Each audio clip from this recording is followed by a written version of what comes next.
সৃষ্টির ভিতরে সবচেয়ে চিন্তাশীল জাতি মুসলমান। মানুষের মতো চিন্তাশীল বা চিন্তা ক্ষমতা আল্লাহ সৃষ্টির ভিতরে কোনো প্রাণীকে দেন নাই।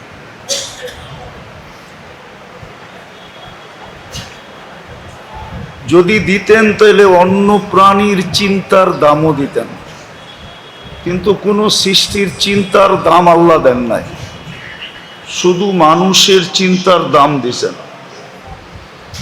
এই জন্য হাদিসে আছে লাতাফাক্কুরু সাআ, মানুষের চিন্তাটা যদি সঠিক হলো,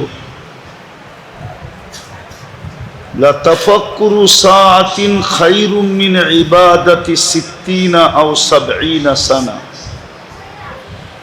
60-70 বৎসর অক্লান্ত অবিরাম যদি মানুষ চলতে থাকে, ইবাদত করতে থাকে, তো যেইখানে পৌঁছবে সামান্য সময় চিন্তা দ্বারা এর চেয়ে আগে যায় পৌঁছবে।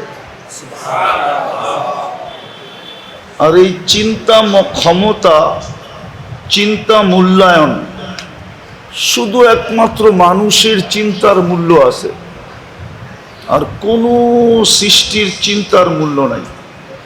কেননা কোনো সৃষ্টিকে আল্লাহ চিন্তার ক্ষমতাই দেন নাই, মূল্য দিবেন কোত্থেকে? ক্ষমতা দিলে না মূল্য দিতেন। কোনো সৃষ্টির চিন্তা করার ক্ষমতাই নাই। বিদায় যখন আল্লাহ আমাদেরকে এরকম চিন্তা ক্ষমতা দিছেন, তো চলেন একটু চিন্তা করি।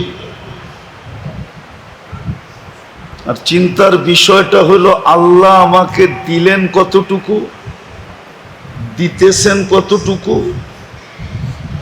আবার দিবেন কতটুকু, কিন্তু তার বিনিময়ে আমি আল্লাহকে দেই কতটুকু। বুঝাইতে মনে হয় পারি নাই। মনোযোগ দিয়ে শুনলে কথা বুঝে আসবে। আর আল্লাহর হুকুম মনোযোগ দিয়ে শোনো, লাউড স্পিকার দিয়া না। ইদা কুরিয়াল কোরআন ফাস্তামিউ, যখন কোরআনী কথা শোনো, কোরআন শোনো তো মনোযোগ দিয়া শোনো, লাউড স্পিকার দিয়া না। লাউড স্পিকার তো আজকে আসলো,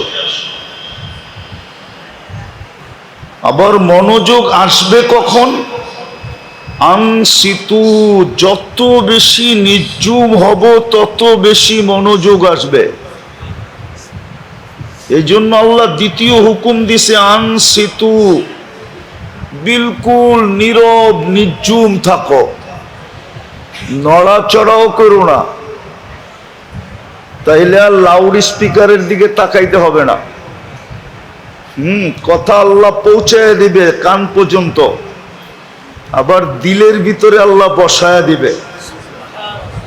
ইব্রাহিম আলাইহিস সালাম লাউড স্পিকার কোথায় পেয়েছিল? আদ-দিন ফিন-নাস যখন আল্লাহ বলছিলেন, ওইখানে তো বাপ বেটা স্ত্রী 3 জনই ছিলেন, আর তো কেউ ছিল না। কিন্তু ওলামা কেন বলে যে যতবার লাব্বাইক বলছে সে ততবার মক্কা যাবে? তো কে পৌঁছে দিছে? দুনিয়ায় রুহের জগতে আল্লাহ আমাদেরকে শোনায় দিছে ওই আওয়াজ, আর আমরা ওইখানে বৈশা বৈশা লাব্বাইক বলছি।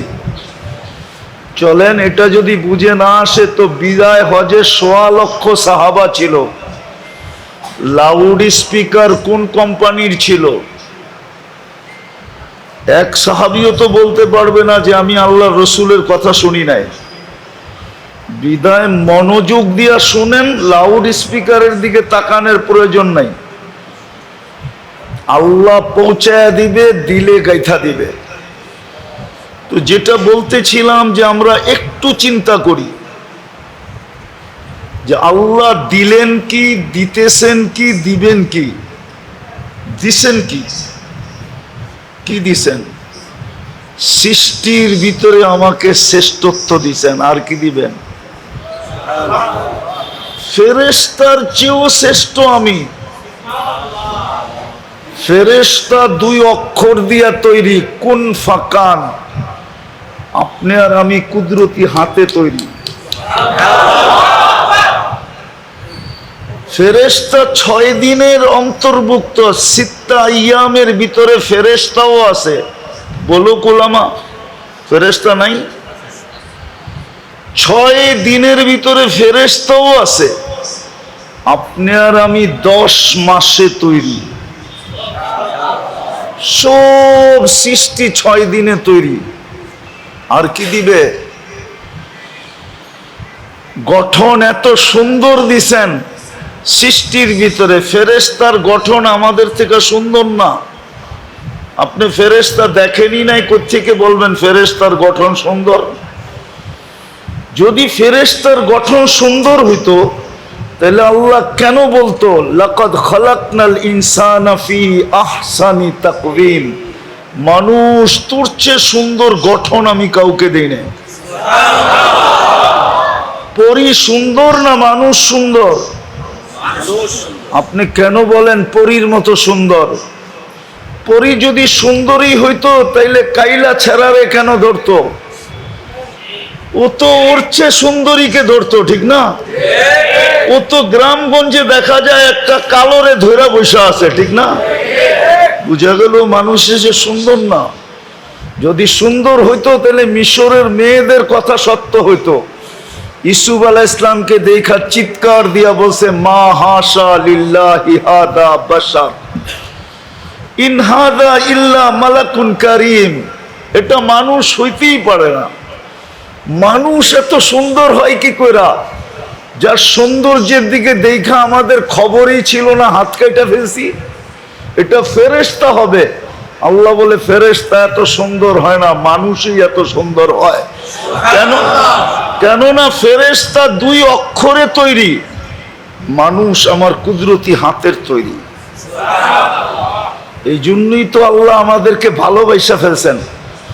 কোন সৃষ্টিকে আল্লাহ বলেন নাই ইন্নী লাকা মুহিব্বা। ওলামা আছে, আমি জোর দিয়া বলতেছি, কোন সৃষ্টিকে আল্লাহ বলেন না ইন্নী লাকা মুহিব্বা। মানুষকে আল্লাহ বলছে ইবনা আদম ইন্নী লাকা মুহিব্বা। মানুষ তোর প্রেমে আমি পড়ে গেছি, তোকে আমি ভালোবাসা ফেলছি। আর বাসবো না কেন? তোর চেয়ে সুন্দর তো কাউকে দেখি না, তোর চেয়ে সুন্দর গঠন তো কারো নাই, তোর মতো বিবেক তো কারো নাই, তোর মতো বুদ্ধি তো কারো নাই, তোর মতো বিদ্যা তো কারো নাই, তোর মতো কিছুই কাউকে দেই নাই আমি। কসম খোদার কাউকে দেন নাই।